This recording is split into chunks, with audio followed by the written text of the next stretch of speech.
These are the best iPhones to buy in 2026. So first we'll start with the iPhone 17, that's the latest of course, and it comes with many great features alongside it. And amongst the lineup, I think there are also some very good contenders there, the 17 Pro and the 17 Pro Max. Now the only argument I've heard of the 17 Pro Max is some people saying it's a bit too big.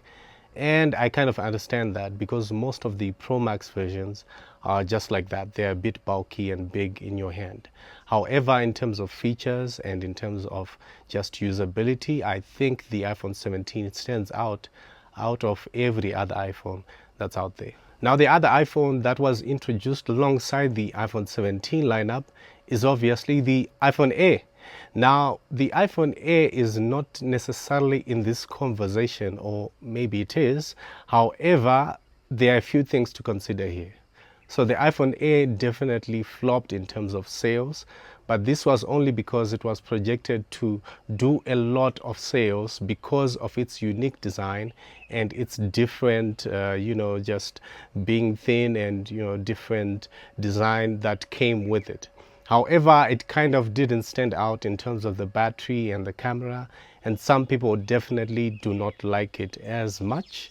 However, it has split some votes in this case because some people definitely like the ingenuity and the new design. However, there are a lot of people who would wish that Apple would just do maybe something a bit more with the iPhone Air. So if there is to be an iPhone Air in the next coming year, definitely it has to be an upgraded iPhone Air. So next up we'll talk about the iPhone 16e, and it's quite a good phone because it comes with a great battery life. And I think for iPhone this is something that they have to kind of consider in their new models because battery life isn't that great for some of the phones. However, for the iPhone 16e, battery life is definitely great.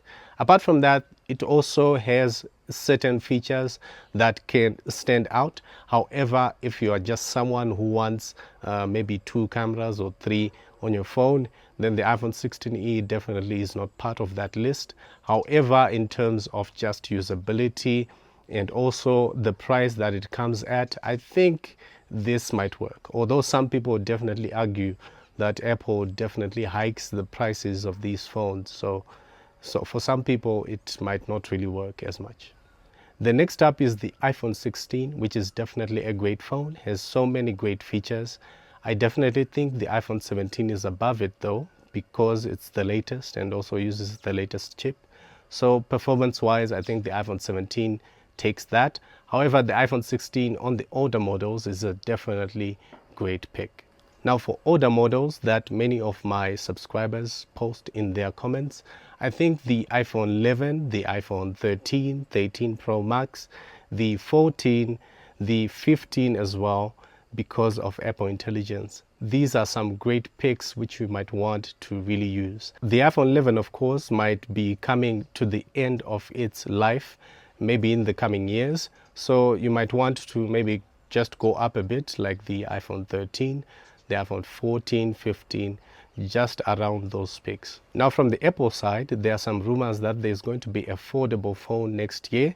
So this got a lot of people excited. So I'm sure many people will buy it and it might succeed in the preliminary stage. Now, of course, its performance over time will be dependent on a few things, like the features that the phone has, and if the phone has great battery life, the camera, and all sorts of things. However, I definitely think that many people, because they anticipate a foldable phone from iPhone, are definitely going to buy it, so it's going to succeed. Then, of course, traditionally, the iPhone 18 in 2026. Then also, there are some rumors that the iPhone Air will come back with a new version, maybe with an extra camera lens. However, I do not think that these rumors are solid as of yet. We'll wait to see, depending on next year, how Apple feels with the iPhone Air, whether they'll introduce something else or go back to the iPhone Plus, something like that. So this is my list of the best iPhones to buy in 2026. You can add any other iPhones you think are worth noting as the best to buy next year or in 2026. If you like this video, then give it a thumbs up and be sure to subscribe.